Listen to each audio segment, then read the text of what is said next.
up, y'all? We is here. We is here. I said it like that on purpose, goddammit. We bringing you some incense and ashtrays talk today. Music talk for your soul. You know, incense and ashtrays where we bring the history, have some music discussion. Oftentimes we're talking about old school stuff, connecting the old school music to hip hop. Today we're going directly to hip hop. We're going to talk about the difference between hip hop and hip pop. What up, chat room? What's up, Deep Impressions, Dre Day, William Jones, BB Gaines? Thank y'all for tuning in. Ben Frank. On the line with me, I got straight from Afghanistan, the last flight out, made it back to America safely. My man, Mr. Larry Goodwell. What's up, dog? What's up, man? What's up, everybody, man? The host of this show is a bitch. You ain't gonna fight me, though. That's all I know. Nope. I'll shoot you. Now, you ain't rough and tough to battle me to a battle of fisticuffs, you know? Hey, man. Hey, look, we're discussing hip-hop. You let them people rap, dog. You don't do it. You're horrible at it. Nah, Jap, I can rap. Stand in my face, Shit, it will man. get slapped. You dig? Hey, man, I'm not gonna sit on the phone, and I'm not gonna do this shit for the next hour and a half with you. I promise you, I'm not. Yeah. No jive. This is all the way live. Yeah, you just created your own genre of hip hop. It's called hippo hop. Fuck you. Piece of shit. Josh Hawkins says the Craig Factor's in here. What's up, Jay Smooth? Brandon Thomas. Craig Factors. What's up? Yeah, Craig Factors. And on the line, you got a tough actor. This nigga, Larry, you are not tough, dog. 2 punches to the chin. Well, I will win. Okay. Then when I win, I will stand over you and grin. Stop. Because DwannBrown ain't ever committed no sin. I think I'm going to turn around and watch a movie by Errol Flynn. Man, because you got a cousin, you ain't nowhere near the next gluttony. to kin. Hey, man, will you stop it, dog? Will you spare your listeners your fucking terrible ass dog? They're all gonna unsubscribe hey, that shit's horrible. From your page if you keep. Oh my god, dude! Shit, this is horrible. Hey, if it was some Jamaicans on the line, they'd be saying, I learned that from toasting. Nigga, that's not toasting, nigga. That's old school jive talk. Man, we're not even gonna go there. We're not gonna go there today because they think they created hip hop, dog, and they did not. Hey, do you know what's especially insulting? And this is not to my brothers that are on code. And the cool, it's a lot of cool ass Jamaicans. Matter of fact, I think 95% of y'all are cool as hell. It's this small minority that's trying this bullshit. Oh, what's up, Kenji? Kenji in the chat room. No, man, you let white people watch your show?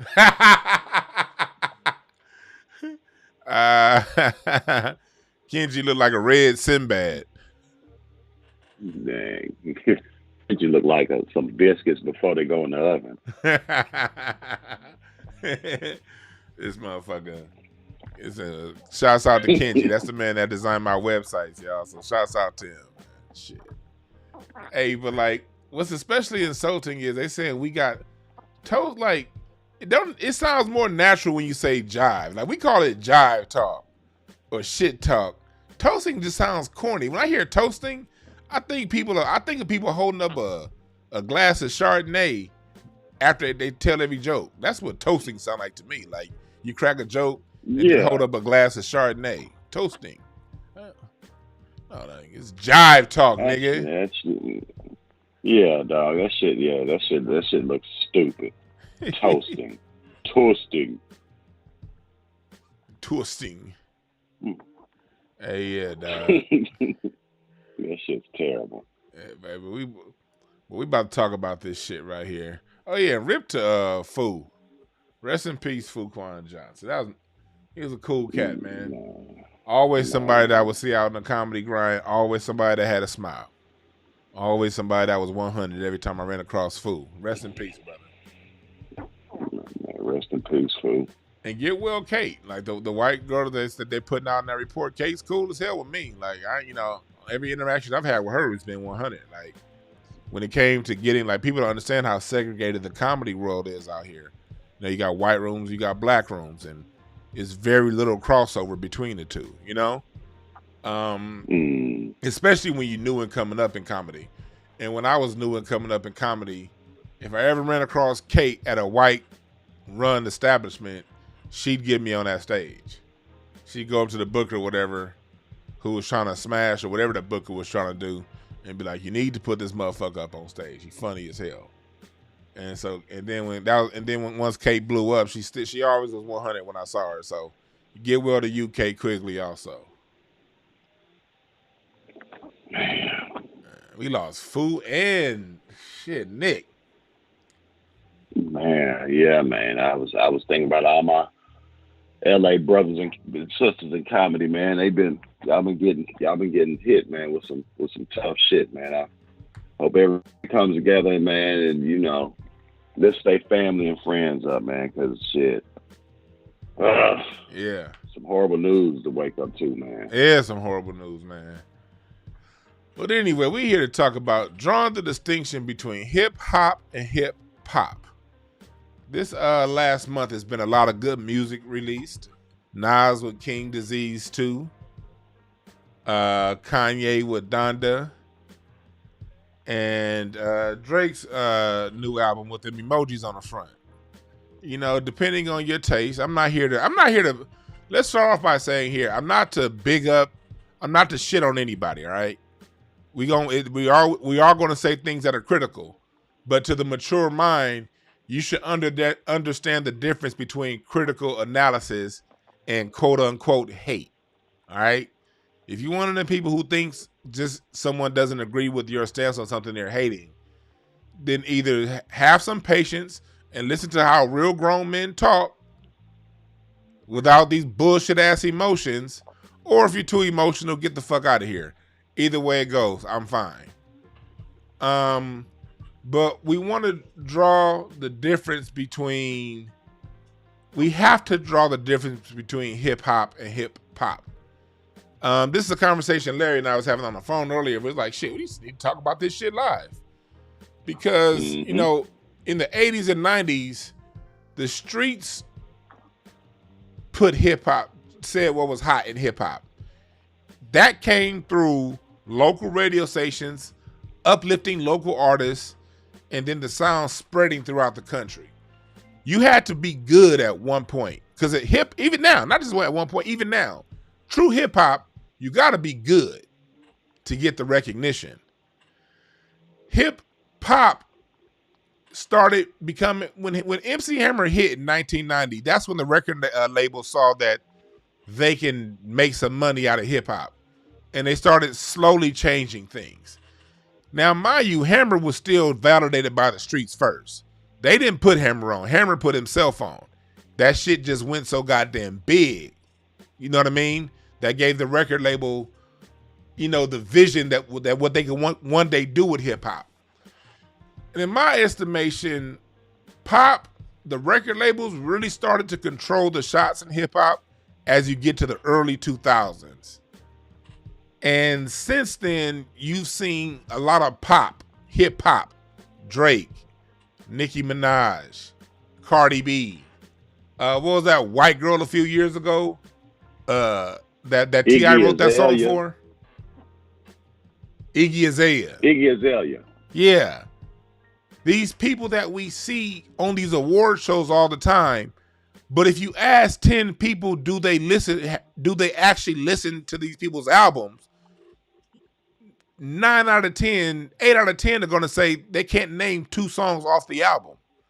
So the question always remains, like, when it comes to it, is it truly being supported by the streets? Or is this some pop shit that's being thrown in our face? Lil Nas X. And I'm definitely not putting Drake in Lil Nas X's category, all right? I'm just saying they're all pop. I'm not saying they're the same. Larry, when did you start noticing a difference between this whole hip hop and hip pop thing? Like you said, Hammer kind of it started with Hammer, but when I first noticed it, it was Vanilla Ice. They were like, "Oh hell, we got a white boy. When we got a white boy who can dance good for a white boy, and he raps." That's when Vanilla Ice came out. That's when hip hop started. They were like, "Okay, we got a white boy, and we can make some money off this white boy. It's a person that looks like us doing what they do." Yeah, and then you saw that. It's and that's why, like, when it comes to music talk, when people have these top 10 arguments and numbers, you can't conflate numbers with true hip hop. You really can't. Cause the best hip hop isn't gonna be some shit that's mass appeal. Like, every now and again you'll get a song that pops off like that. Every now and again.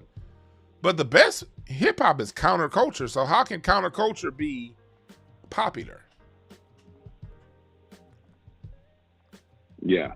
Uh-huh. Yeah. Hip hop is not a get along ass art form. Now, it's been compromised somewhat, but it's not go along to get along. It's anti everything. Yeah. And you see that going on right now with this whole situation with the baby. I'm not the baby. Well, the baby, him too, and also with Boosie. They try to cancel Boosie over his comments over Lil Nas X. How? You can't cancel hip hop over because it don't agree with the mainstream. What the fuck is this?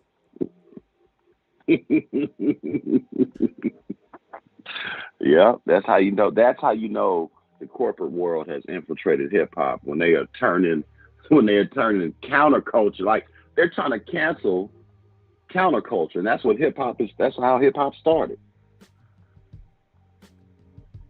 That's how it started. Anti everything that's being put in our face, and then they're gonna try and cancel some motherfuckers who don't want the shit put in their face. And then what trips me out is these people coming around trying to talk about the homophobia within hip hop. Like, hip hop talks shit about everybody because it goes back to the foundation of Black American culture, jive talk. How are you going to sit back and cancel because the words cats used that was popular in the 90s? They're not going around talking about hip hop is anti-life with all the killing they've been talking about. Oh, that's fine. But now these motherfuckers want to call out the homophobia. What kind of? And this is what was going on. And this is for you people out there. This is just kind of what I see happening. You saw about 6 months ago an article came out where Jay-Z was talking about he was ashamed of some lyrics he had like back in his old songs. You hear about that? Mm-hmm. Jay-Z. Don't do it, nigga. Don't do it. You can't apologize for the words that you wrote that were true for a time in your life. You can't go back on that. You could say I've matured and moved on, but just rewriting stuff. If Jay-Z does this shit and he tries to push this lead for rewriting hip hop in the past, that's gonna give these white motherfuckers authority and sanction to go after everybody who don't do it.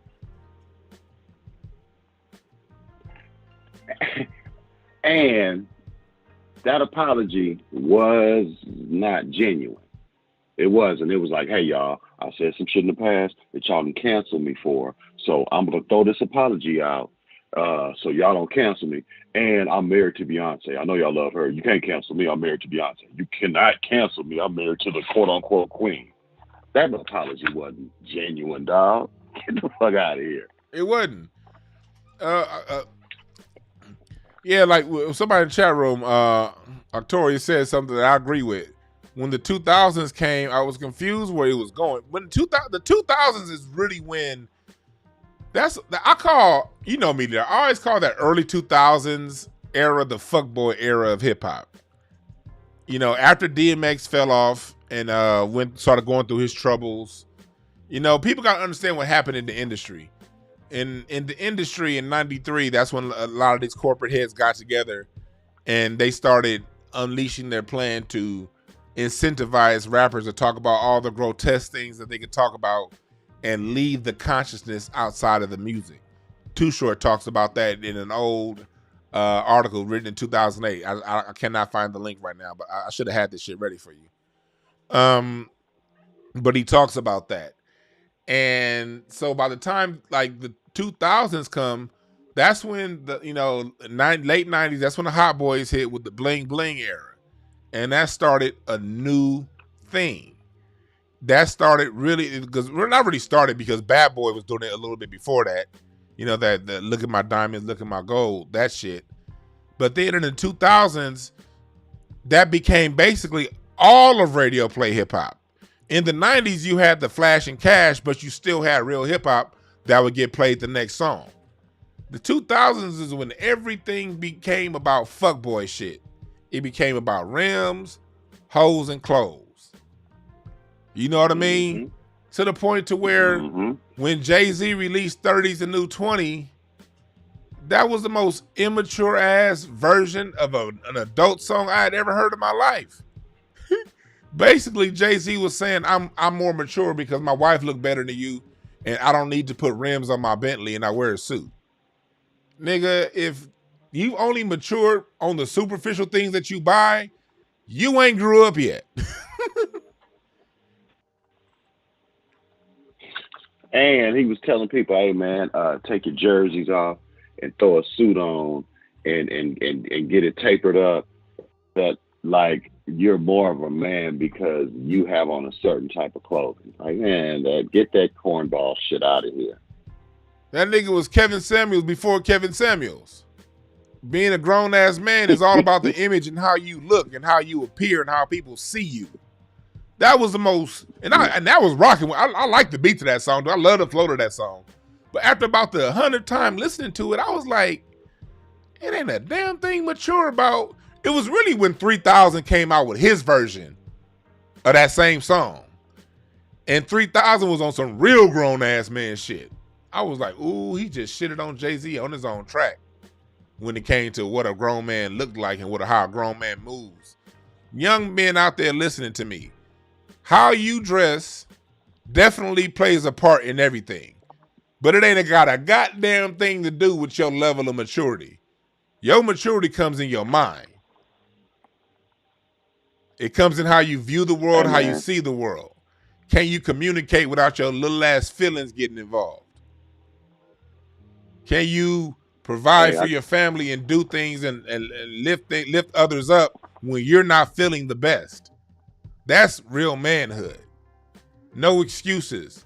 Doing it anyway and allowing your progeny, your children, your woman to shine while you sit back and just glow. That's manhood shit.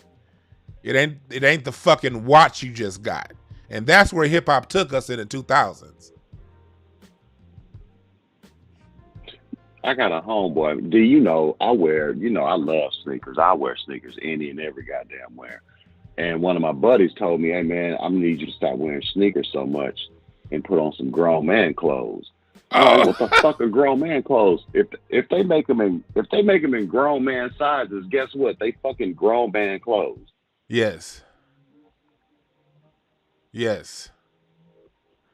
Hey, we got some dick sucker in here talking about I'm not making sense right now. Jay was the blueprint. Jay didn't eat the blueprint. Ain't even the name of Jay. That's not even an original name for an album. Blueprints already came out before Jay-Z created a blueprint album. What the fuck you mean Jay-Z's the blueprint? No, Jazzo is the blueprint. How about that? The Big Daddy Kane. Big Daddy Kane is the blueprint. Rakim is the blueprint. Rakim is the Jay-Z's blueprint. Not the blueprint. Jay-Z's not, and I'm a Jay-Z fan. I'm not gonna shit on him. I'm a whole fan, but he's not the blueprint, bro. He's not the blue. If the blueprint is the two hottest rappers at the time get killed, and then I'm thrust to the front. If that's the blueprint you're speaking of, then yeah, you're right. But No, he's not the blueprint.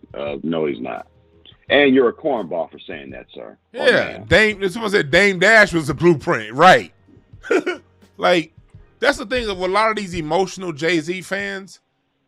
Like, they started listening to hip hop with Jay-Z. That's when they started paying attention. They have no clue of music history because we had this conversation about Jay before, Larry.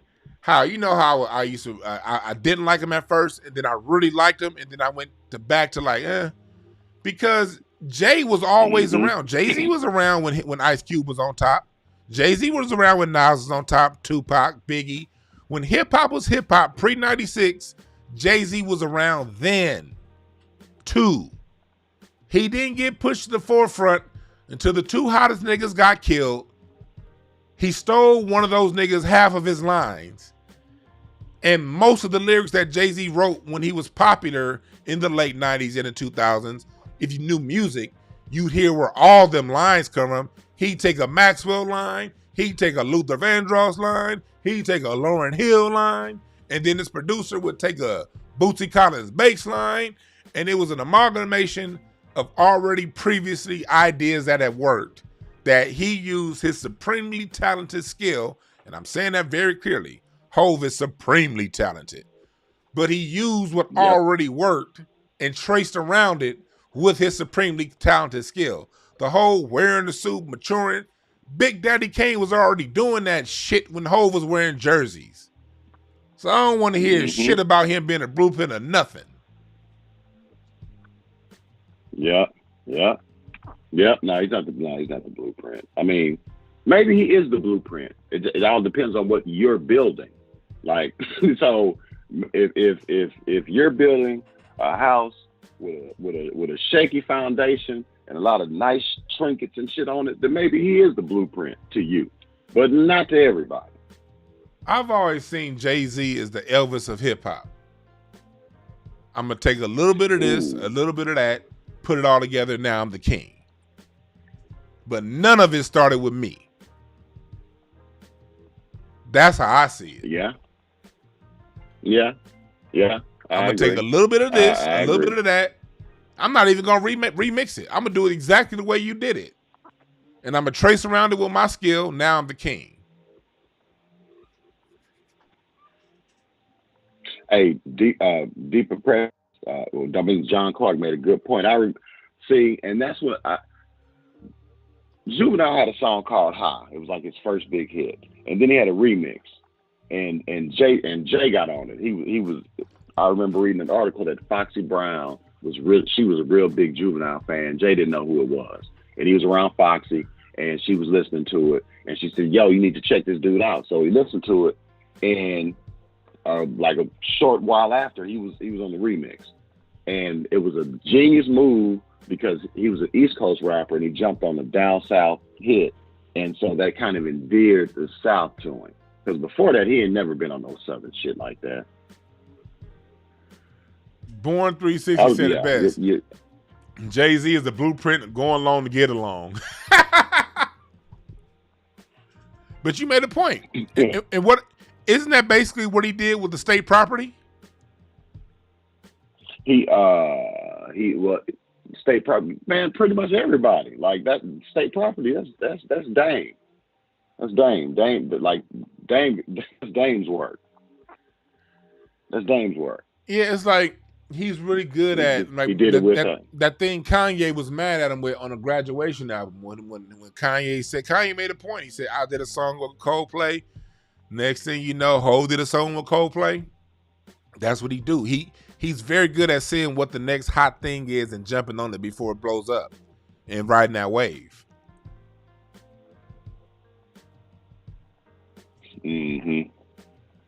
Yeah.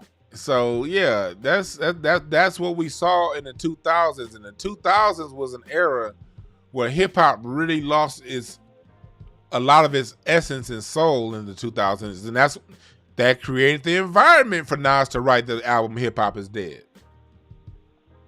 Because what was going on the radio wasn't hip hop at its root. But it's not that hip hop was dead. It's that hip hop started to become hip hop. It started to become some contrived form of music that the record labels controlled. And the record labels, see, let me tell you what the record labels do. People get on Jay-Z, what he did with Jay Electronica, how Jay signed Jay Electronica and sat on him. Well, that didn't start. Yeah, that was one of the most notable times we've seen that with a great rapper. But things like this happen all the time. These record labels will have someone that the label's behind.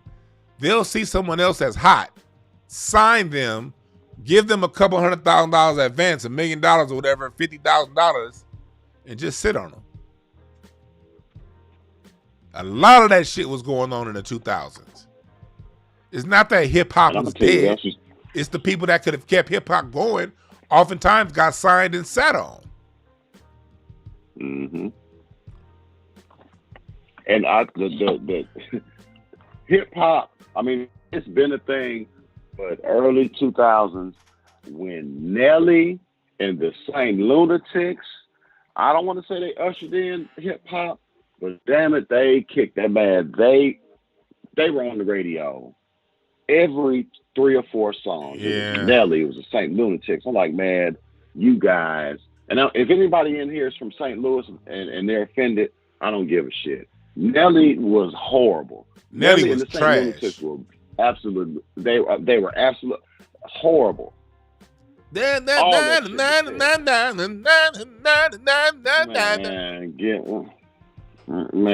that shit out. Country grammar. That is, man, that shit was terrible. It's funny. How terrible it is. I was about to bring them up, but I was like, nah, I'm already going hard on Jay-Z. I'm not, but yeah, that whole St. Lunatic sound wasn't shit. That was, yeah. That sound, that's when, I mean, they started really talking about a lot of trash. That's when a whole lot of this trash is really just like, hip-hop didn't have any roots in the 2000s. And hip-hop, real hip-hop started to come back around the time Kendrick came out in the late 2000s. And because the thing was, that's when streaming started to become more of a thing. And you started to see artists start to have more control because of the internet. Artists were able to start releasing their music out to the public without having to sell them on the corner. Like we see our brother Nipsey doing. I remember when Nipsey first got started, I would see him on the corner of Slauson and Overhill all the time at the top of the hill. I would either see him there or on that big intersection with Slauson, La Brea, Stocker, and Overhill all meet. He'll be sitting there in that center median, and Nipsey was always out there selling CDs to the point to where, like, you know how it is when you start digging in your ashtray to act like you don't see that motherfucker in front of you. And so one day I just bought this shit, and I didn't even listen to it. I just bought it because I always saw the brother out there selling this shit. And then his next CD came out. I bought it because I would see him out there, and I wouldn't listen. Like, I wouldn't listen to it. And then I heard, then he dropped that the Crenshaw EP. And I was like, that's when I started listening. I was like, hold on. This the nigga that been hustling on the corner this whole time. But it was because of the internet, you know, I was able to hear him direct. And the internet has been a beacon of hope to a lot of real hip hop. The hip hop is out there, and we get to see it right now online, but it's not the shit the mainstream is gonna push. Hey, somebody in the chat room said that the Dirty South ruined hip hop, and let me just clear this up. I'm a Southern guy. I'm Houston, Texas. If the Dirty South ruined hip hop, then that means Outkast, Goody Mob, Big Crit, Scarface, Ghetto Boys. Who else is from the South? Y'all get where I'm going. So if CeeLo, Goody Mob, dog. So if they ruin hip hop, then I'm sorry. I hear I hear both sides of it, because no, I'm not gonna say the South ruined hip hop, because the South gave us three, like I said, all the names that you named. The South gave us everlasting music through those guys. But at the same time, Atlanta gave us so much bullshit too, man. I mean, oh my God. I mean, their bullshit to real shit ratio is kind of off kilter right now, bro. No, you're right. But you're right. And so when somebody in the chat room that said stop hating on regions. So here's my point with that. The South gave hip hop a lot of bullshit, but it gave it a lot of great shit. Yeah. West Coast is giving hip hop a lot of bullshit, a lot of great shit. St. Louis has given hip hop Nelly and the St. Lunatics and nothing to balance that out with. That's why I was hating on them. Okay. They didn't give. They gave us. They gave us Nelly and the St. Lunatics, and then they was like, okay, well here's Chingy also. Like we're gonna give y'all Chingy, and then after that they were like, okay, here's Jaquan, here's Pretty Willie, whatever that dude's name is. It was a constant stream of bullshit from St. Louis. So that's why I said what I said about St. Louis. And if you're offended, and if you're from St. Louis, fuck you. And you're right. But you're right. I agree with that. I agree with that. But like I said, I also hear what the person says as far as the South, because the South is right now it's pumped, and it's been for about 15 years, 20 years now. The South was the shit in the 90s. Since the 2000s, man, the South is where you go. If you got some bullshit music that don't mean a goddamn thing, you go record that shit in Atlanta, and you will get blown the fuck up. Mm-hmm. Well, that's the difference. What you're speaking of is hip hop. That's the shit that's on the radio. Like that's the home of hip hop. Yeah. There are great. There's still some great selling artists right now, but you don't hear them on the radio. Yeah, you don't hear them on the radio. You do not hear Big Crit on the radio like that. No, you're not gonna hear Big Crit. No, you're not gonna hear Currency on the radio. Nigga, my nigga Devin the Dude. Shit, you'll never hear that nigga on the radio. Dude. Well, we play him here in Houston because he's a local legend, but they don't play him unless it's "Fuck You" with Dre. I just want to fuck you. That's anything with Andre they play on the radio. With Dr. Dre they play on the radio, but none of his shit mainstream at all. Not at all. Now I'll tell you somebody who releases great music that's never classic. Rick Ross. I love, man. I hate that I like that nigga's music because he's a fraud, he's a fake. How you gonna steal names from a real nigga who's still living? But that nigga be jamming. Hey, I remember when you didn't like him. I remember when you didn't like Rick Ross. And then all of a sudden, it was a shift. He's like, yo, Larry, this dude is jamming. I gotta give it to him. You know when I had to finally stop being negative? Because there was a few songs I kind of liked, but it's like, man, fuck this nigga because he's a fraud. But when he came out with that, when 16 ain't enough with 3,000, that's when I was like, you know what? God forgives, I don't. Yeah. God forgives, I don't. That whole album, I like that whole album.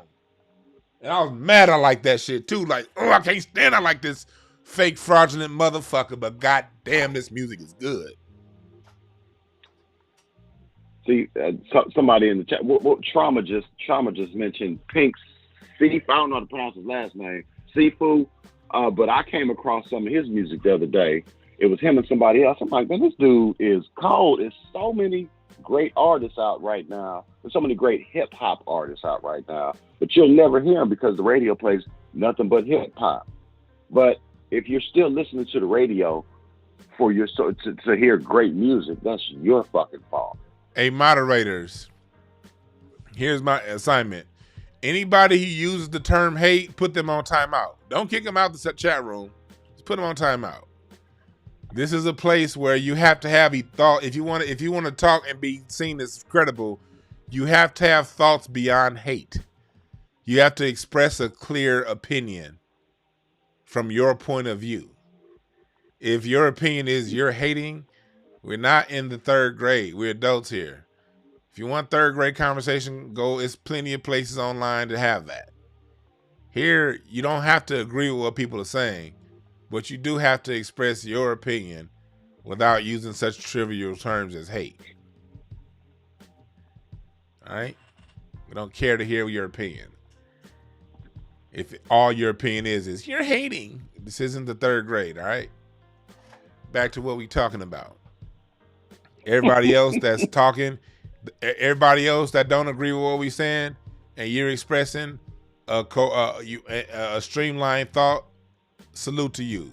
I may not agree with you, but salute to you for having a thought in your mind that's genuine. Not you're hating. All right, back to what we're talking about. When it comes to when it comes to like hip hop and everything, going back to what we were talking about, like with like we talking about like Drake and his new album. Drake is the epitome to me of hip hop. Drake has been giving you guys the same shit his whole career. A monotone voice, okay raps, okay metaphors, and the same sound with no real evolution or progression of his sound. And so when it comes to pop, that's perfectly what pop is about. Pop music isn't about expanding the boundaries of music.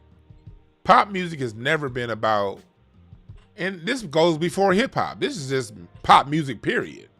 Whatever's on the radio, whatever gets radio play was radio play has always been about getting the most cookie cutter sound you can get. That's why I always say some of the best music from the 70s comes from the B-sides, not necessarily the songs that were the biggest hits from those artists. Their best music comes from what wasn't on the radio. Radio's always been about what's cookie cutter. And Drake gives them all of that. He has the bloodline of the foundational Black American. His uncle is Larry Graham of Sly and the Family Stone, bass player who invented the slap bass. And without the slap bass, you don't get funk. You don't get heavy metal. You don't get a lot of sounds in music without that slap bass. That was invented by Drake's uncle, Larry Graham. So he has the bloodline of the music. But he also got the bloodline of the people who run the industry. You know what I'm talking about with them little ass hats. And he makes music that is guaranteed to have a sound. It's like, it's a factory. It's no complexity. It's just simple. But done by someone who definitely has a groove and who has a sound. So anytime he releases something, it's automatically going to go to the top because there's a contingent of people who just want, and that's not just a contingent, the mass of people who just want to hear something that sounds good. They don't know the difference. It just feels good. What do you think about Drake and hip hop, Larry? Well, if music is nourishment or food for the soul, then Drake is fast food. Now, we all, like, a lot of us prefer home cooked meals, but every once in a while you want something from In-N-Out, you want something from Whataburger, you want something from McDonald's, and the shit tastes great, and it'll fucking run your blood pressure up and all that, but you still eat it and you enjoy it. You said it'll run your blood pressure. That's what he is. I enjoy fast food. I'm a Drake fan. I'm a fan of a lot of people that people would look at me strange and be like, you like that person? Like, yeah, I like Drake. I like Whataburger. I like fast food. I know I can't, if I eat it every day, I'm not going to live too long, but I eat it every once in a while. I listen to Drake. He's hip hop though. He's hip hop. He's got the stop. In a freestyle, he pulled his phone out and started reading lyrics off his phone. For real? That lets you know yes, it is. Yeah, you can pull that up. Everybody in the chat room, I'm pretty sure, has seen it. But they were freestyling, and he pulls out his BlackBerry and starts reading lyrics off the phone. That's how I knew he was. I was like, okay, this nigga ain't no hip hop artist. He's a hip hop artist. But I eat fast food, so That's a great analogy because, like, when it comes to music, when you're listening to real music, it's not a diss to Drake's music when I call other music real music. The reason why I call that real music is because it's performed and played by real humans with no help of anything other than an amplifier, but nothing to help. When it comes to singing, for instance, Drake is going to sing through auto-tune. Teddy Pendergrass, when it came to singing, he had to hit that D sharp or the song wasn't going to sound right. You know, Marvin Gaye had to sing that F minor 13, and the musicians and the producers and the arrangers that created the music to go along with it had to come up with ways to resolve chords that didn't necessarily work well together and changes. That's the human element. The human element of music has a lot of mistakes. When you play music through a computer all the time and you snap everything into a perfect time and everything is perfect, you're not dealing with music, because music is an amalgamation of mistakes. Miles Davis used to always say there are no mistakes in music. If you hit a wrong note, you only half note from bending it. You can bend it a half note either way, and you won't track. The flaws is what makes the music. When you're playing with a live drummer, that it sways, the time may sway a little bit. Like when you put strings, real life strings in music, that's the breath of a song. The reason why they call an organ is because what do you have inside of you? What is your heart? An organ. The drums are the heartbeat of the music. So when you have real people performing real songs without augmentation of artificial intelligence, you have the elements that nourish your soul on more than a conscious level. It goes, because music is going to your subconscious whether you want it or not. But when you have your strings, when you have your horns and your live drums and your live singers, you're now dealing with a real element. When everything is processed through a computer, it's like the analogy you said, Larry, fast food versus real food. Yeah. So, it's not about hating or disliking. Look, for me, I've never been a fan of pop music. Even when I go back to play my music from the 70s, go to my Incense and Ashtrays playlist. Look at my playlist and how I have. Most of the music on them playlists didn't go number one when they came out.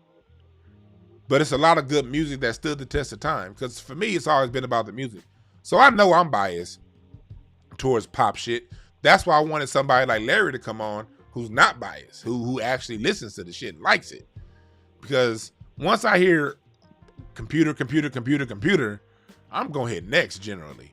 But because Drake is so popular, I've always given him time.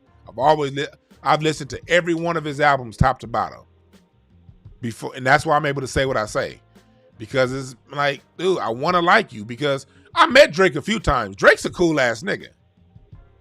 Haven't you met him, Larry? Like, yeah. I remember meeting Drake when he first started popping off in the late 2000s. I would run across Drake at All-Star Weekend every year. And it would be funny. And it would be funny because that nigga's the biggest basketball groupie you'd ever meet. I'm kicking it with niggas that are bench warmers, ain't seen a minute in 20 games. Drake see us in the elevator. Hey, you such and such, man. Man, shit, I know, man, you can, man, and I'm looking at this nigga like, don't you know that you Drake? And this nigga ain't gonna be in the NBA in 2 years because he's sorry? Drake is a humble cat, dude. I like Drake. Yeah. Yeah. But you know what? That was then. That was in 2009, 2010. That was then. That was 12 years ago, D. Now, I'm quite sure he's not that same dude. So, if I understand you wanting to like him, so you don't want to drag him or insult him, but I'm pretty sure he's done something to deserve it now. So feel free to say whatever the fuck you want to say about I've seen him since. I ran across him at the Comedy Store. Well, it's still long. It's probably, like 5 years ago now. Five. It was that night Mike Epps was on stage, and I ran across Drake, and I saw him. And it was, what's up?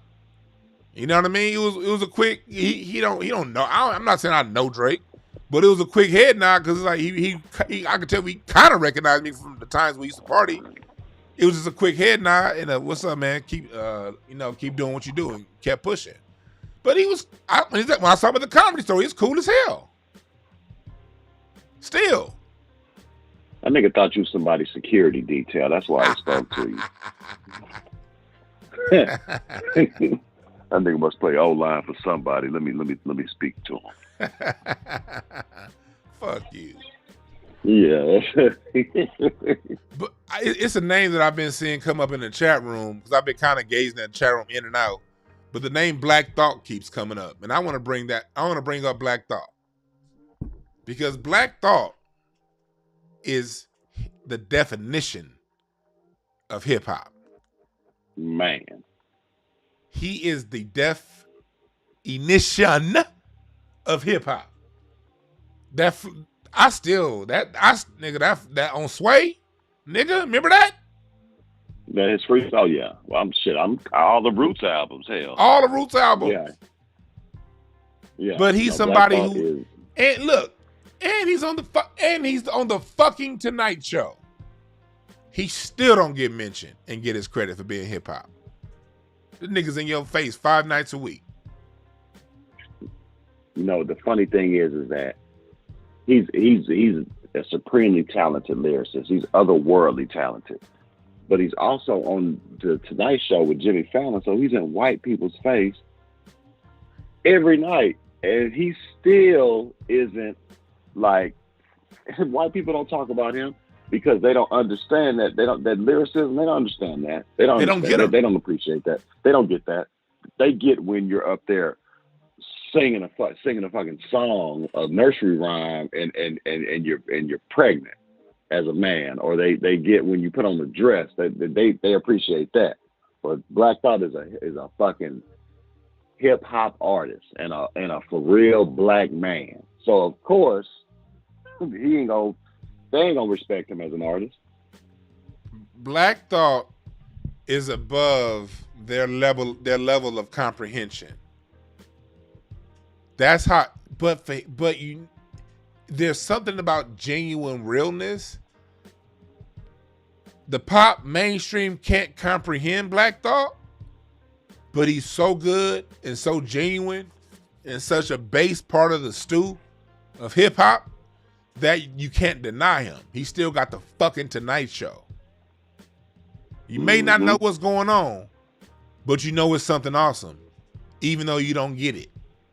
That's why he keeps that job. And on top of that, they try to make it seem as if the Roots are Questlove, not Black Thought. Well, I mean, because he's the black guy with the afro that everybody knows, so he's a black, and no disrespect, but he's a black guy with the afro who's going to tweet everything that the mainstream wants to hear. Yep. That's just the truth. And no disrespect, but that's just what it is. But, salute to Black Thought, and just salute to salute to Questlove, salute to the Roots crew. The Roots crew means, and it was I heard there was some show last week that was dissing Black Thought and the Roots crew, saying that they're not real hip hop. And it was a whole bunch of non-foundational black Americans. First of all, y'all need to shut the fuck up if your lineage don't come from here. You can't speak from it because it's our goddamn music, not yours. So you can't decide what's hip hop and what's not. Second of all, that's another thing I want to make clear. The only people who can decide what's hip hop and what's not are black Americans born here, period, point blank, that draw our family lineage from these roots. That's it. Yeah, because one of the worst conversations, and I know a lot of white people who are hip hop heads, but one of the worst conversations you can have about music is talking to a white person about hip hop. I'm sorry. Oh my God. That is one of the worst, because either they're gonna say Eminem is the best, or they're going to say some dick ball nerd rapper that nobody's ever heard of, dog, who uses a bunch of SAT words is the best rapper. So I try to steer away from having those kind of conversations with white people because that shit is the worst. Yeah, you're right. That's nothing. We got to get on these niggas that will always want to shoehorn Eminem into their top 5. 90% of niggas and people who go around shoehorning Eminem in their top 5 or their top 10, y'all don't even listen. Y'all can't even listen to a whole Eminem album. And then when y'all bring up some songs that nigga did back in the late 90s and the early 2000s. But he has the access to the mainstream. He has the machine behind him and ain't released nothing worth a damn listening to in 20 years. And that's with mainstream backing. He come out with some shit, y'all be like, oh, Eminem is the great. A week later, ain't nobody talking about that shit. And that's been true for about 20 years now. No replay value unless you're a white person with mommy issues. That's about it. None. I mean, he has no, the funny thing, everybody always says how Eminem, oh man, he killed Jay-Z on Renegade. Man, I challenge everybody to please go back and listen to that song, and I promise your opinion will change. He did not kill him at all. And Jarvis Jones, I agree with you, brother. Scarface is my GOAT. Scarface is mine too. See, like, that's the thing with the whole Eminem thing of it. This how you know Eminem ain't it. Anytime people who defend Eminem and who dick ride Eminem, what's the first thing they go to when they want to defend Eminem? Man, he got a nice flow. They talk about his flow, and they talk about basically his flow. They don't talk about. They say he's a good lyricist, but they don't tell you what his lyrics mean, how they translate. Okay, he has some words that went well together, fine, but what was he saying?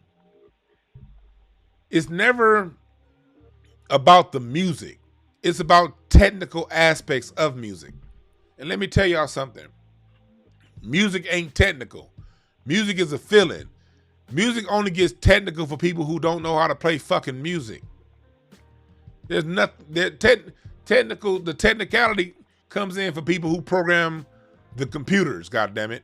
When it comes to music, music is a feeling. Music is all about how it translates to you emotionally.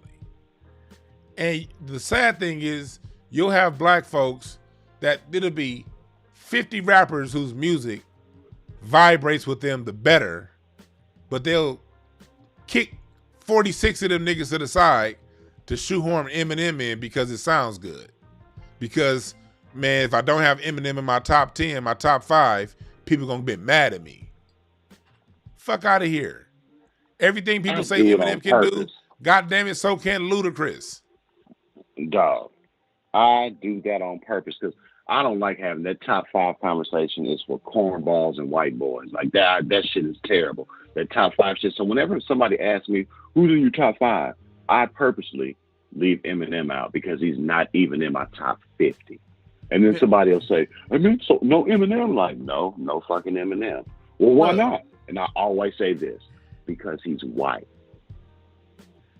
I don't go to no lyric. I don't go to no feeling. I don't go to none of that. I say he's not in my top 5 because he is white. And he makes rap for white people. Exactly.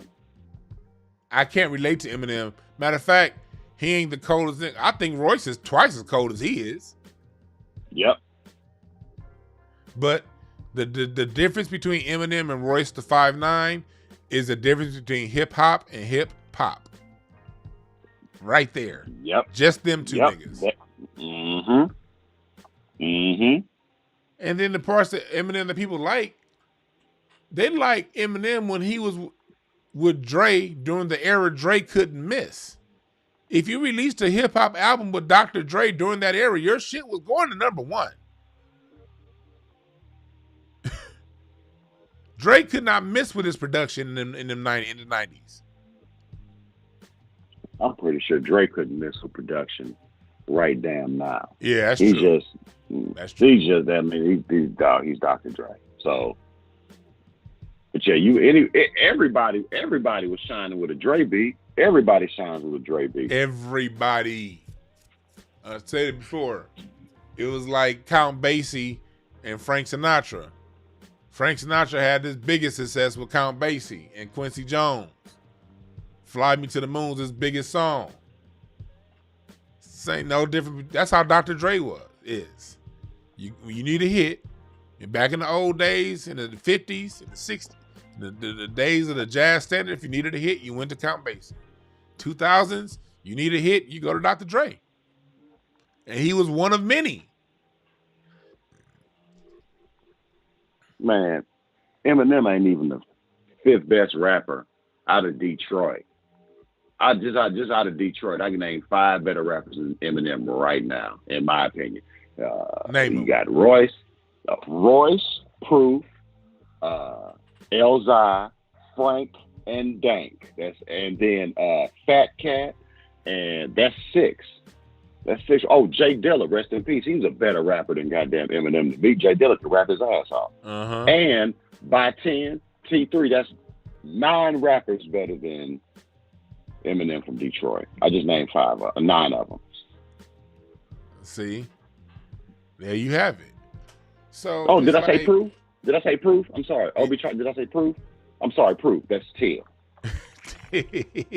Yeah, the chat room like, yep. Yeah. And so that's where we are, in the state of music. And so whenever we talk, I think it's on us that listen and talk about the music to always draw a distinction between hip hop and hip hop. 2 different sets of rules, 2 different standards, 2 different sounds. Yep. And the 2000s, the early 2000s was also the era of when the club banger came. Because remember in the 90s and before, the club banger was just was just a fast tempo, good song. It was a good song, just had a faster tempo. It was still a good song. That shit Naughty by Nature was released, and that was still good music. Mm-hmm. In the 2000s is when you got that era of, we don't have to make a good song. We just got to pump this shit full of 808 and make it bang for the club. And that's when we started getting music that you would never listen to in your car, Yin Yang Twins. But when it came on in the club, Nelly, half of Nelly, a lot of that shit. A lot of that shit was club shit. Hey, D, not just club, because Atlanta is strip club. It ain't just a club, yeah. It's strip club. That whole, what's his name, rest in peace, he died in a car accident a couple years ago. I'm talking about out of Atlanta. He died in a car accident a couple years ago. I see his face, but I'm drawing a blank to his name, his music. A lot of them club bangers. Yeah, chat room, help me out. What? The brother that died in a car accident a couple years ago. That's gonna piss somebody in the chat room. I see the nigga's face right now, but I cannot think of the name. Short. Oh, they said Shorty Low. Shorty Low. Yeah. Yeah. That's that club banger music. That strip club music. Yeah. To where you can have a hit that wasn't necessarily a good song, but when you're around them 808s in the strip club in the club, that shit go. Mm-hmm. That shit That's go. Most Atlanta music right now. Yeah. No substance, no mid-range, no complexity, nothing. Just 808s, a hi-hat at playing 16th notes, and somebody riding that beat.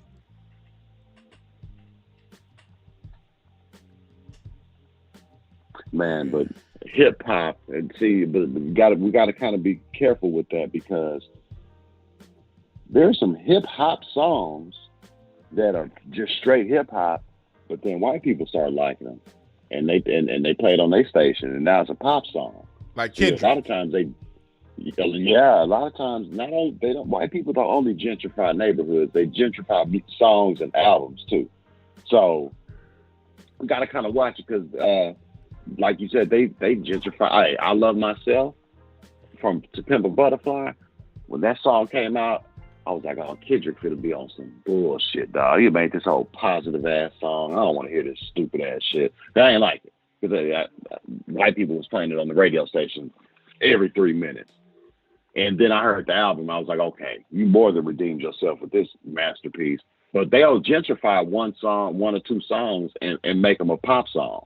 That's true, but they did the same thing with Stevie Wonder. You know what I mean? They did the same thing with Michael Jackson. Look, they listen to our music. They always act like they don't. They listen to our shit first because that's where they get all their shit from. And whatever has the faster tempo, whatever has a fast tempo, not too much pocket, they're going to gentrify and put into their side. This is what we got to understand that.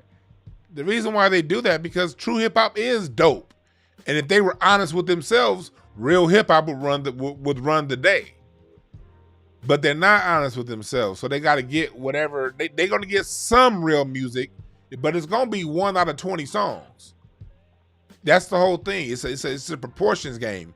It's never all or nothing. You can't survive on all fluff. You got to throw some real meat in there every now and again to make it appear real. You know what I mean? So there will always be genuine hip hop that crosses over to pop. But those who understand genuine hip hop will be able to know the difference.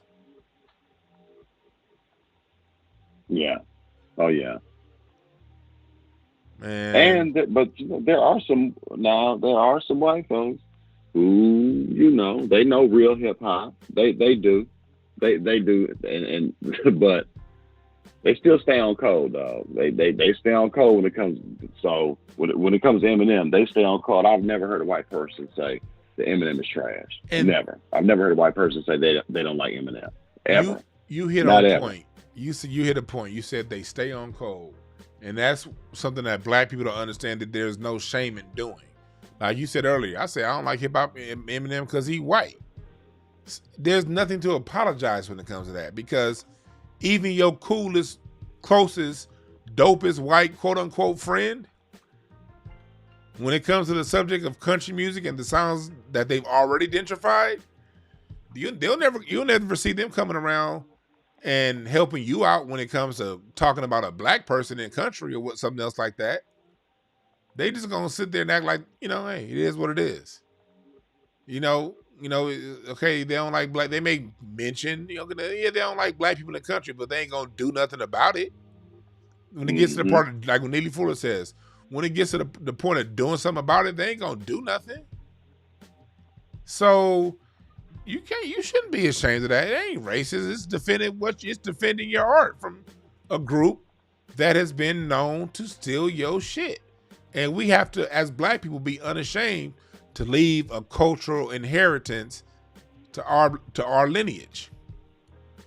We can't let people come around and stomp on our lineage with their bullshit ass opinions and let that shit ride. No.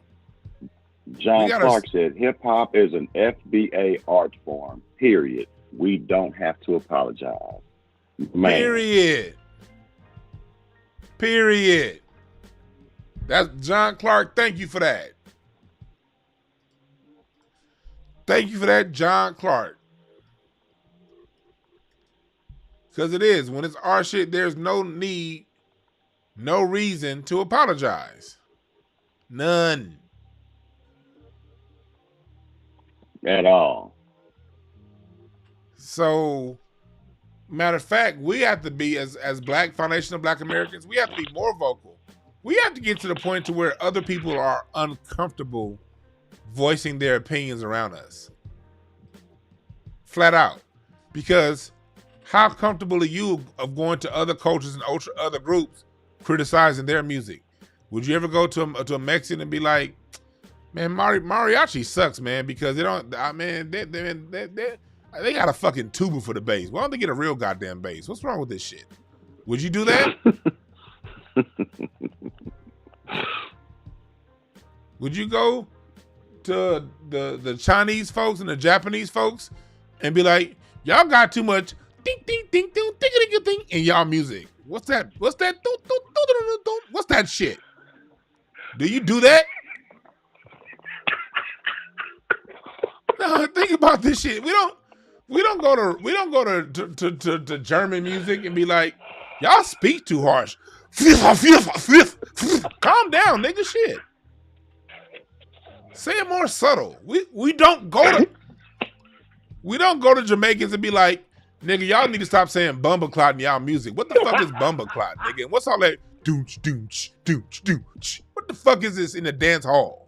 Y'all got the dance hall got the same goddamn beat every song. Reggae got the same goddamn beat every song. We don't go around talking about why the fuck don't reggae change their rhythms up. We let your culture be what it is. Oh my God. Man, I'm over here crying at the way you were doing other people's music. Dog, you know that be some bull. Look, you know Pitbull is some bullshit. Oh, horrible. That Pitbull music. Do. Get the fuck out of here with that same goddamn beat. Dog, it's horrible. That shit is reggaeton is trash. Not man. Reggaeton is horrible. These other groups of music literally play the same beat under everything that they do. You don't see us going around in y'all culture saying what y'all should and shouldn't be doing. Criticizing y'all artists. Why do your artists suck? Why do your producers play the same goddamn beat? Y'all producers ain't shit. We don't do that to y'all. Man, reggaeton is like the soundtrack for tethers who know that they have African ancestry in them, but they don't really, like, they sticking their toes in the pool. Like, we know we have it, but we don't want to be it. So we want to keep instead being of white. reggae, huh? But we want to keep being white. Yeah, we want to keep being white. So let's just invent a whole genre of music called reggaeton. That's some bullshit. That shit is terrible. It's terrible. Remember? I'll tell you what. Go ahead. You ever been to a Pitbull concert? Hell no, and I ain't going to one either. Dog, me neither, but I've seen one, and them motherfuckers go crazy for that shit. I've seen them on TV too, and they be jumping up and down and shit with them lasers popping in there. That's what they like about this shit. It's people with no rhythm that just like to bounce up and down like a fucking pogo stick. Shit's terrible. Like, how will these other groups feel if we started talking about being critical of their cultural music and saying the things that their cultural music needs to change? How would they feel if we did that? They would probably feel picked on because they all know that music started with us in the first fucking place. So they probably feel picked on. Like, you guys are bullying us. Fuck reggaeton. And all that shit. It's like, man. So, like, I said, like, so when people with these other cultures come over here and want to be hip hop critics, no. Reggaeton.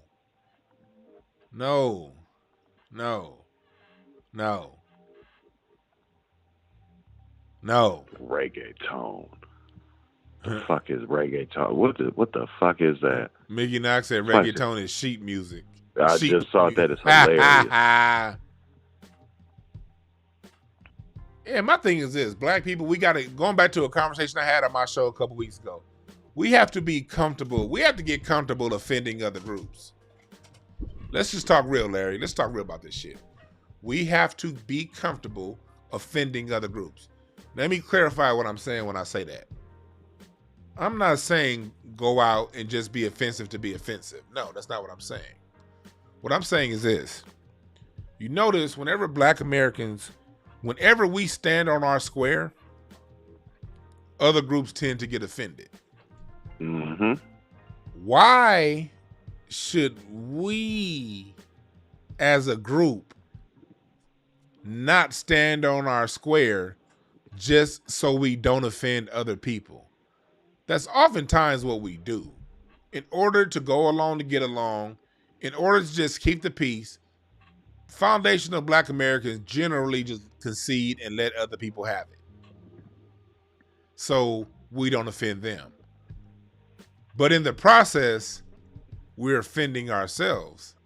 And we're defending our culture, and we're offending our lineage. We got to get to the point as a group, who are we going to be okay with offending? Ourselves or other people? Because it really should not be offensive when another group stands on their square. We as Black Americans, we're not offended when Mexicans stand on their square. We're not offended as long as you're not standing on our shit. You know, we're not offended when y'all have Trinidad Day. We're not offended when y'all have Jamaica Day. We're not offended when y'all come around with y'all rice and beans and all that bullshit we don't eat. And y'all jerk and shit we do eat. We're not offended when y'all bring that around. It's like, oh, okay. We're going to kick it with the Puerto Ricans today. Cool. We ain't tripping. So if we're not offended when you express your culture and you stand on your cultural square, why are you offended when we do that for ourselves?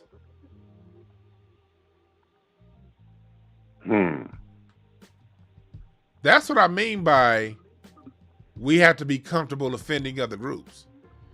Because at some point they'll stop being offended and they'll get real. They're only offended because it's the cognitive dissonance in their head. They've been taught that we're the compromising slaves. So when we step outside of that compromising slave role, that cognitive dissonance offends these motherfuckers. We got to get to the point to where we don't give a fuck.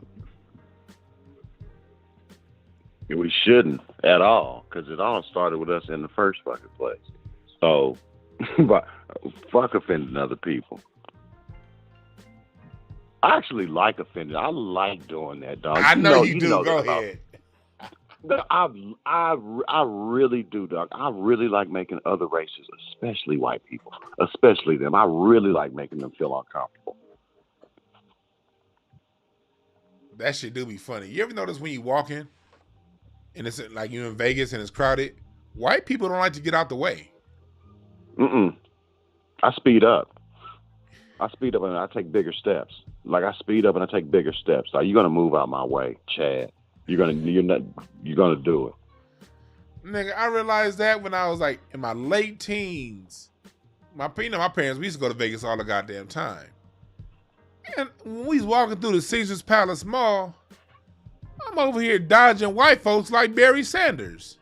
And I realized you too big for that. I was like, if they run into me, they lose. So since that, I started walking. I do exactly how they do. I be looking to the left. I be looking all around. I don't look straight. I be looking all over the place like them. Boom! They hit me. Oh, I'm sorry. You gonna get a concussion, bitch, not me. Yep. Oh yeah, Nas does have the best. You know, and I'm gonna tell you another thing. Why? So Drake came out. Ye came out. Drake came out. So you know who's coming next, dog? Kendrick's coming next. Hell Hopefully yeah. Kendrick's dropping there. He's gonna shut all this shit down. I'm predicting he's going to drop one of the greatest hip hop albums ever. His next album is gonna be one of the greatest ever, because it's taken him this fucking long to make it. So I know it's gonna be perfection. His last album with TDE. Yep. And I want to see what this is about, because it's like, man, come on, Kendrick. I don't like when people leave the group because of the safety. It's a safety in the pack, but you never know what's going on behind closed doors. So he's making the move that he feels he needs to make. But Kendrick and TDE has been a blessing to music. The whole crew. It's one of the greatest groups of talent in hip hop history, in music history, really. I mean, you got him, Ab Soul, Schoolboy Q, Isaiah Rashad, J Rock, SZA. Like, that is a great that is a great group of talent right there. Like I can't think of anybody. I can't think of any label who's had a greater amount of talent since Death Row. Like they're probably the greatest. They are probably the greatest label since Death Row. Yeah. TDE. Yeah. And this is like the equivalent of like Ice Cube leaving NWA. Like damn dog. Yeah. Like it hurt a little bit. But we know Kendrick got the talent, so Kendrick is gonna land on his feet wherever he go. I'm not saying he needs anybody. But I am saying that shit. I like the combination them brothers make together. The whole crew. So, Kendrick, do your thing, my brother, man. But yeah, I think that he's gonna have an awesome album. I know it is. What the fuck y'all talking about in the chat room? Yeah, his verse on Family Ties got me excited too. Octoria, yep. That Family Ties verse was nice. It got me excited and it pissed me off because I'm like, man, come on, man, hurry, put the fucking album out. It got me excited. Come on, dog, what are you doing? Come on, I'm selfish, dog. I'm a selfish fan. I need you to put our album out. Nigga. But yeah, y'all see here, we ain't here to hate on any artist. We're not here. We're just here to talk about the distinction because at the end of the day, the foundation of Black American culture of hip hop, is up for criticism. Music is always up for debate. We could talk about it. And our culture has to be protected. We have to draw distinctions. We got to draw distinctions between the powers that be that control the music and the music itself. And I don't hold any apologies for doing it. And I will do it more. And I may come at you and offend certain artists that you may like. And I'm just here to tell you, if you don't like it, I don't give a fuck. If you come around my chat room saying hating, I'm just gonna have the chat room moderators time you out in the chat room. So, Incense and Ashtrays is where we talk about music, the good, the bad, and the ugly. You did. That's some cornball shit because I don't say something that you don't agree with, I'm hating. Man, that is corny. That is corny. That is corny beta male bullshit. Hey, Dark Knight just asked what you think about Donda, Kanye's album. I appreciate Kanye for being Kanye. I like certain things musically he did. I like the bass line on that song he did with Lauryn Hill. But, it's like how it is. The last Kanye album I liked was Life of Pablo. But even that, I didn't replay it. I replayed that a few times. Kanye makes music now that I appreciate it. You know what I mean? Because here's what I appreciate about Kanye. He's always moving forward in his sound. He's not, unlike Drake, Kanye's not settled. He's not going to just get a cookie cutter Kanye anything. He's a lot like Miles Davis in that way, to where he continually pisses off his core fan base because he's constantly moving on. And music always needs the type producers and artists that are going to keep pushing things forward. And that's what Kanye does. Is it an album that I'll probably listen to the album one more time and I'll probably never play it again? To tell you the truth, I've heard it like twice. I'll probably hear it one more time and I'll probably never play it again. But I appreciate Kanye for at least being someone who pushes the art of music forward. And I also know, as critical as I am of music, I also know that I'm not the end-all, be-all of everything.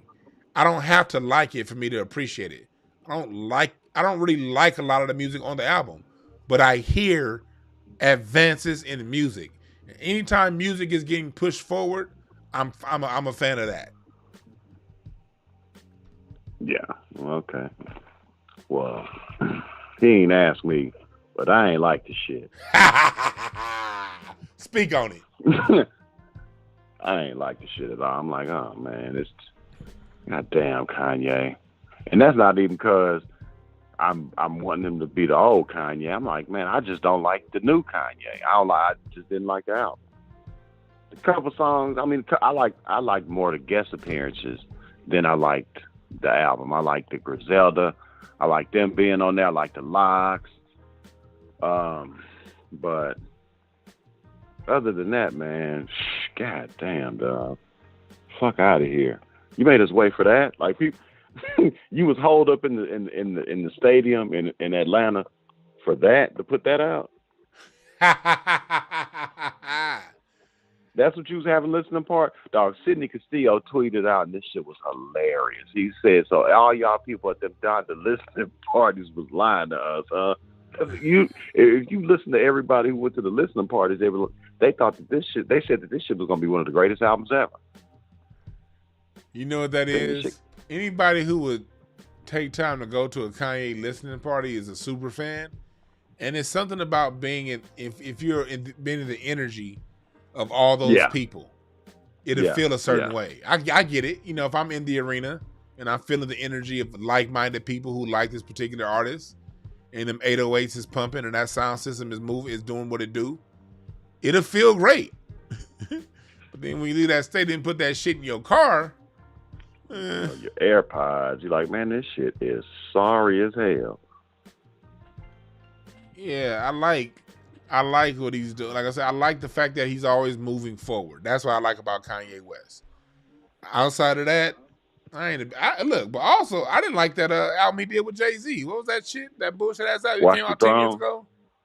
Watch the Throne. Watch the Throne. That shit was trash to me. Watch the Throne was just loud.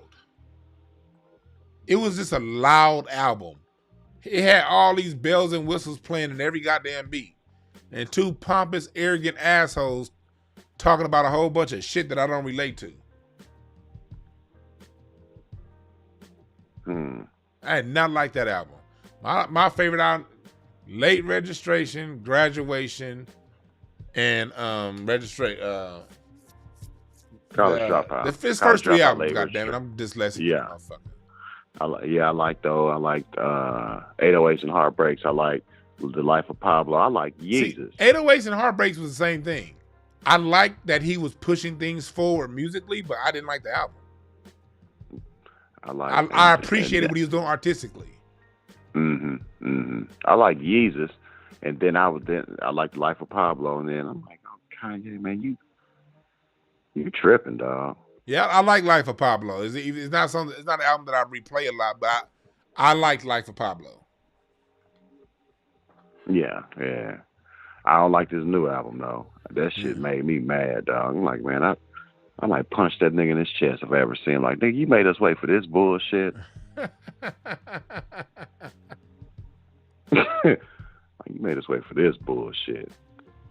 Hey, guy. But shit. The fuck? Oh, yeah, you got tell them where your show is on YouTube, nigga. Oh, yeah, man. Yeah. I do a show called Shooting the Shit. Where we're literally shooting the shit. We're at the gun range. I'm wanting to promote black gun ownership, gun safety, especially black gun ownership amongst black women. You can find my Shooting the Shit on my YouTube channel, Larry Goodwell. It's spelled just like it sounds, Larry Goodwell. All right, I'll get the link of it. Text me the link of your fucking. I'll get the link of your channel after the show and put it in the comments. Dog, I'm pretty sure, dog, Star gonna do it in like 2 or 3 seconds. Oh yeah, Star, can you please Star cold. Star cold as hell. Star be on this shit in the chat room, boy. Man, not shitting on the other mods because I'm one in here too. But look, what I tell you, there she go. She is. Star be cold with it. Yeah. Shooting the Shit. Yeah, and we're gonna film it out. Do you want to do one in Dallas? I don't know if I'm gonna have time to do it in Dallas because I'm be seeing so much family. Okay, got you. Okay, but when you come out to LA, hell yeah, And y'all know when Craig, Okay. when next month when Larry come out to LA, he gonna be on Craig Facts with us talking that shit. Yeah. Also, you know, y'all go follow my link tree. My sample packs are coming out pretty soon. I just got another pack. When I get my Instance and Ashtrays website up, I'm going to release to everybody a free sample pack. And then then I'm gonna release to y'all the real shit after that too. Somebody in the chat room said it, Drake is boring. You know how I look at Drake? To me, Drake is the Will Downing of hip hop. Y'all know I love my mellow R&B, but I cannot stand Will Downing. Will Downing puts me to sleep every time.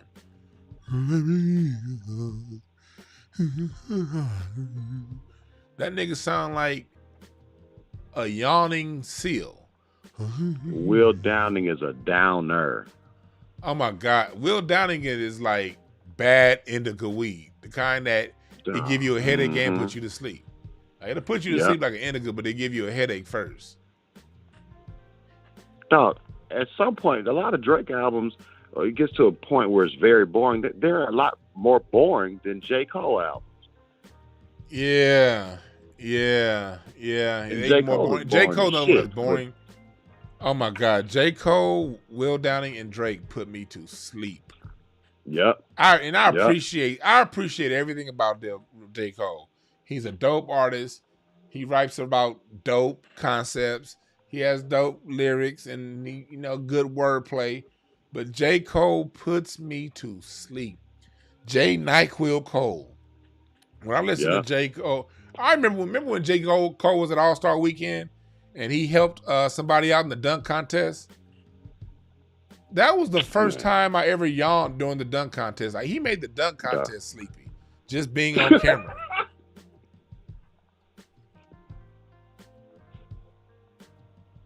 Just being on camera, that nigga J. Cole put me to sleep.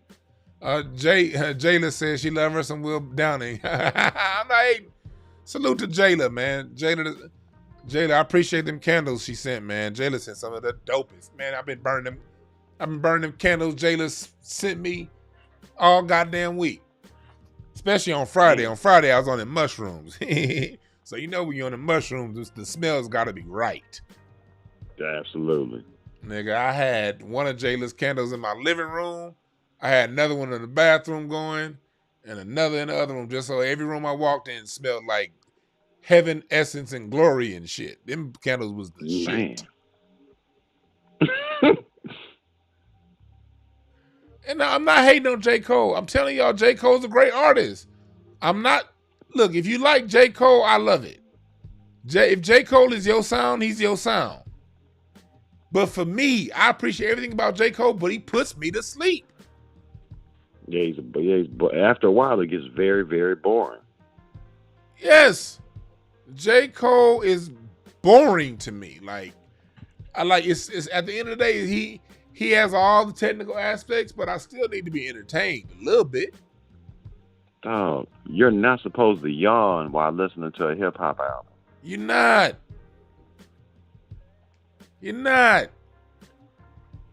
It's like listening to, it's like listening to Will Downing. Yeah, I get J. Cole got bars, but them bars is boring as hell. Yeah, they good bars, but they NyQuil bars. They're codeine bars.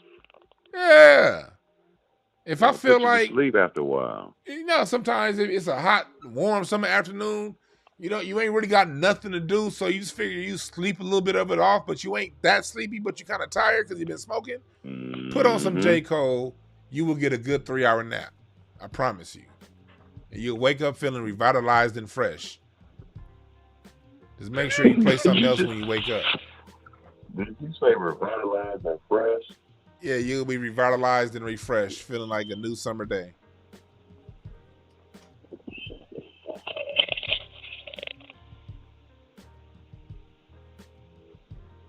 Yep, I'm looking in the chat room. Yeah, Rip MF Doom. Oh, you said Rip MF Doom. Ben Frank said it first. I mean, a bunch of people said it. Yeah. Stupid. As long as you didn't say it, fuck you. And also when Larry comes to LA, dog, I'm telling y'all, I would say we gonna fight, but I know he don't want this fade.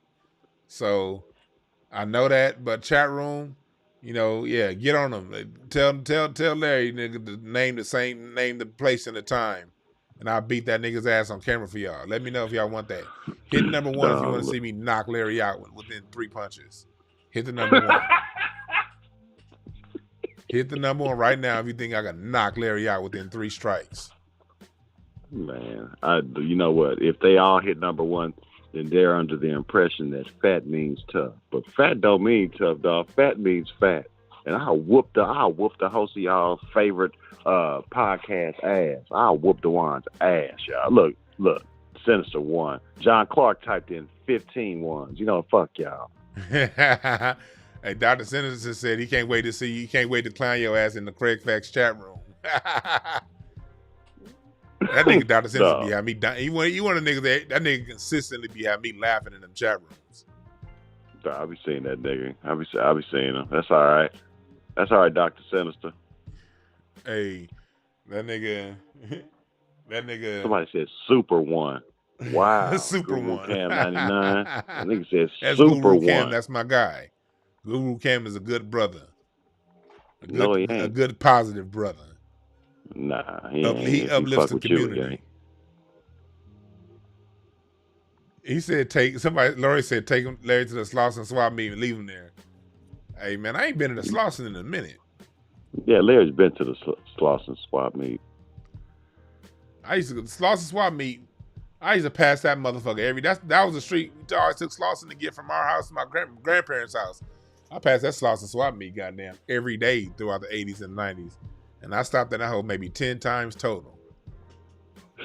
Thank you, John Clark. Thank you, brother. Throwback hate, Joe, yeah. Mickey said Larry only fight white women on meth. Man, I see that. Mickey Knox, that stupid ass username. Mickey Knox. You sound like a failed 80s rock star, nigga. Mickey Knox. Justin Warner asked, do y'all like Earl Sweatshirt? Short answer, no. Like, I've seen Earl Sweatshirt live in concert twice. Once he opened up for Flying Lotus, and I just saw him last month. He opened up for Kamasi Washington. And I appreciate Earl Sweatshirt for what he does. And he has a sound, but his sound is not something that I personally spend time listening to. But I wish that brother all the success in the world because he's really tight with a lot of musicians that I know. And he's a good artist. He just isn't my style. Yeah, I like Earl. I like that whole crew. I like Earl. I like Tyler. I like all the boys. Yeah. I like our Future. But speaking of shooting the shit and guns, I'm about to have to sign off because, California, when you buy a gun, you got a 10-day weak-ass moratorium before you can actually go pick it up. Well, today is number 10. So I'm about to take my ass down to the gun shop and get my new Smith & Wesson 38 special. Man. That is so cute. You got a gun with 6 bullets in it. I'm so happy. 5. Oh, 5. Damn, 5? 5 shooter, bud. Goddamn. Okay. California, LA, we now get that CCW. So when it comes to that concealed, I ain't trying to carry around some shit. Nope. Just give me a little bit to carry. Just a little bit. I don't need much. If I can't get away from you, if I can't get you in 5 shots, it's probably over with anyway. Yeah. All right, man. They know where they can find. Y'all know where y'all can find Larry. Yeah, get my sample packs. Get my t-shirts. Y'all know my shit. Get some of these t-shirts. Get them now on the website. I'm gonna have some more when our Incense and Ashtrays website comes up. I got a different style of t-shirts that I'm be putting up over there. Get ready for my Mount Funk More t-shirt that I'm getting designed right now. That's going to be launched along with my Incense and Ashtrays website. We're going to have a lot of music-related merchandise t-shirts over there. I'm over here giving y'all So remember this. There are no perfect messengers. Only perfect messages for those who are willing to pick up the game. My name is Dwan B, and for Larry Goodwell, we out.